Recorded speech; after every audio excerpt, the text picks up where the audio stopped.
Sahabat, berapa Tuhan yang kalian punya? Beri aku satu, sekedar pemuas kucingku hari ini. Itulah cuplikan puisi dari Sutarji Kasubahri. Puisi berjudul Kucing yang ia tulis tahun 1973, 48 tahun yang lalu. Ini ekspresi cinta Tuhan, ekspresi pencarian Tuhan yang sangat tidak biasa dalam ekspresi yang sangat berbeda. Saya lanjutkan lagi membaca penggalan puisinya itu. Aku pasang perangkap di Afrika. Aku pasang perangkap di Amazon. Aku pasang perangkap di Riau. Aku pasang perangkap di kota-kota. Siapa tahu nanti ada satu Tuhan yang kena. Lumayan kita bisa berbagi.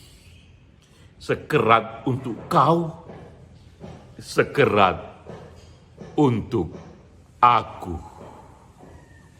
Jadi demikianlah cuplikan dari puisi Sutarji.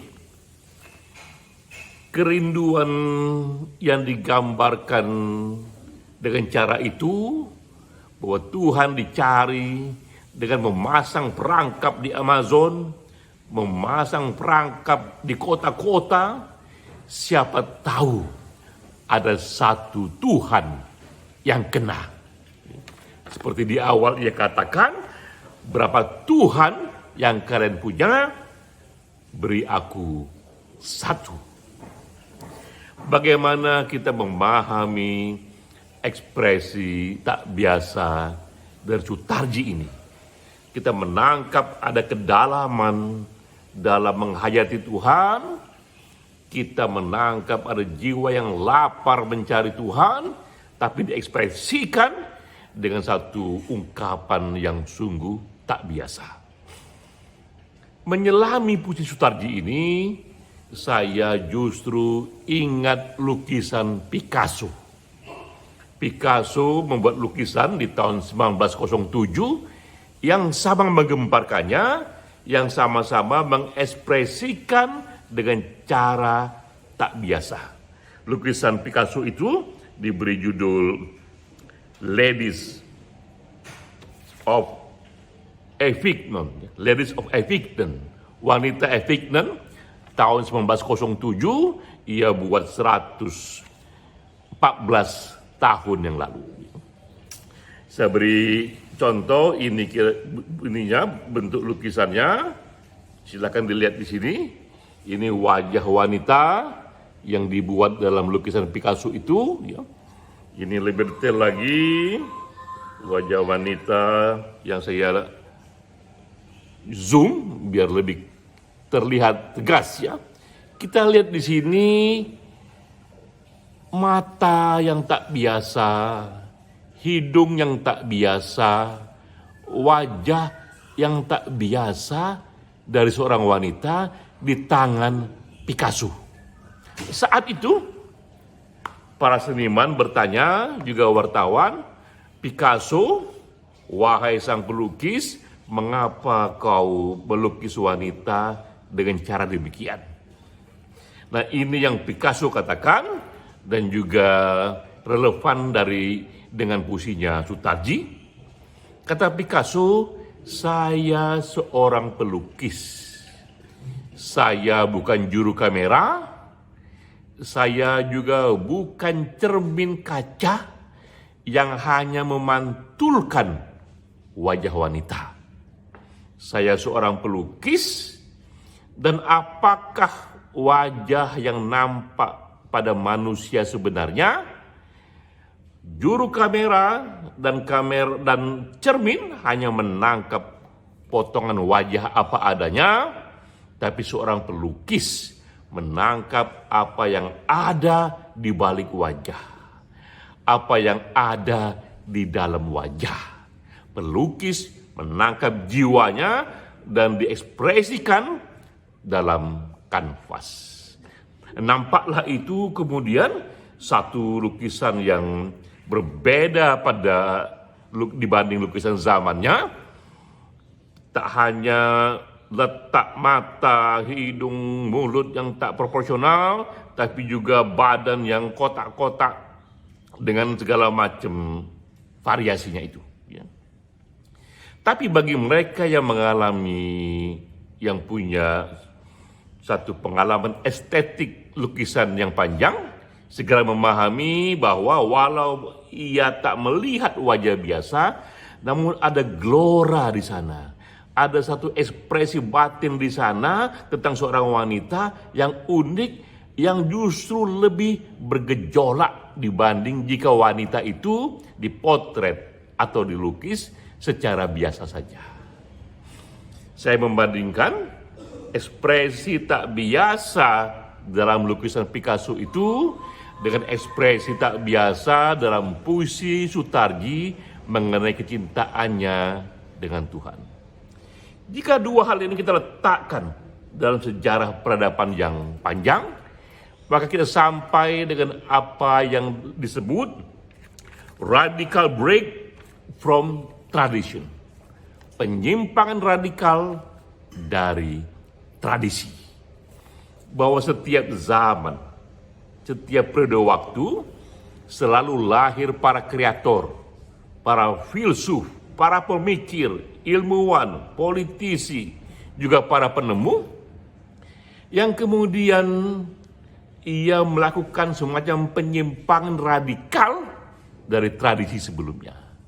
Penyimpangan tradisi radikal dari konvensi, apakah itu radikal menyimpang dari tradisi melukis, tradisi bahasa, ataupun tradisi pikiran. Saya beri contoh misalnya, yang menyimpang secara radikal dari tradisi berpikir yang kini dibawa oleh neuroscience. Ini ilmu baru yang mencoba menelaah cara berpikir manusia dengan mengeksplor sistem saraf melalui teknologi terbaru dan tertinggi. Apa yang ia hasilkan? Ini salah satu isi yang juga mengalami satu penyimpangan radikal. Dulu kita memahami bahwa manusia itu digerakkan oleh free will, oleh kehendak bebas. Manusia adalah individu yang otonom, bermartabat, punya kehendak bebas. Ia bebas memilih A atau memilih anti A, karena itulah ada moralitas. Moralitas hanya mungkin ada jika pada tindakan itu manusia bisa memilih untuk A atau anti A. Saat itulah ia bisa dijudge, bisa dihakimi, ia bermoral atau tidak bermoral karena ia punya pilihan bebas.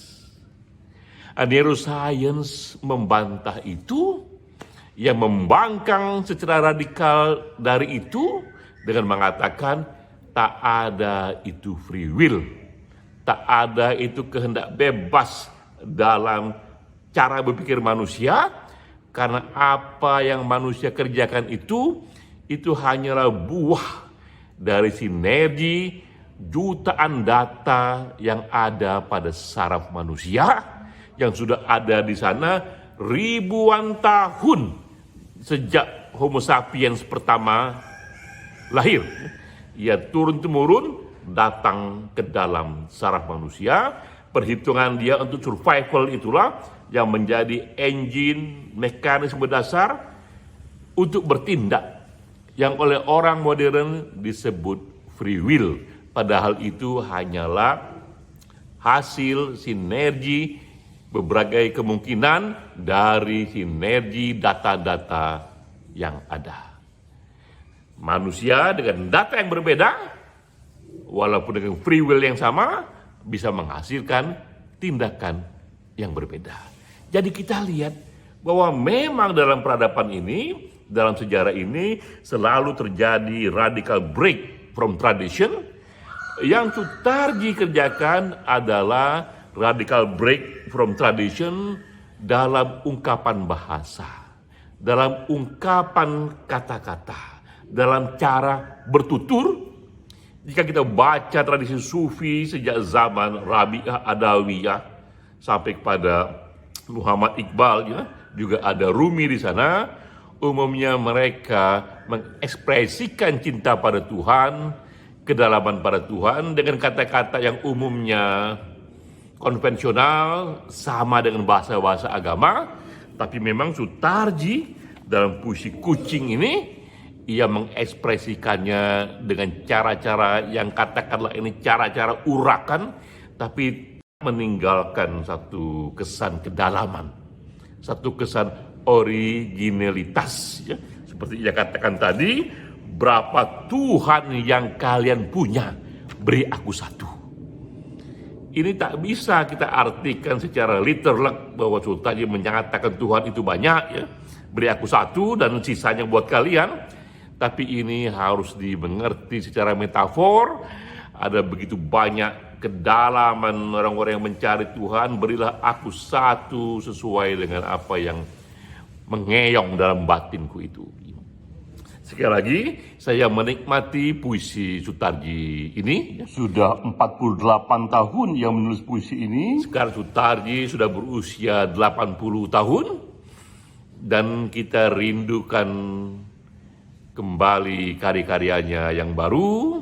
Karena Sutarji kita ketahui pastilah di usianya yang 80 tahun ini, 20 tahun setelah ia menulis puisi Kucing, pastilah ia memiliki kedalaman yang lebih berwarna lagi, ia memiliki kesunyian yang lebih berbeda, dan jika diungkapkan dalam puisi, kita sungguh ingin tahu bagaimana bentuk ekspresi yang mewarnai radical break from tradition itu ketika Sutarji berusia 80 tahun.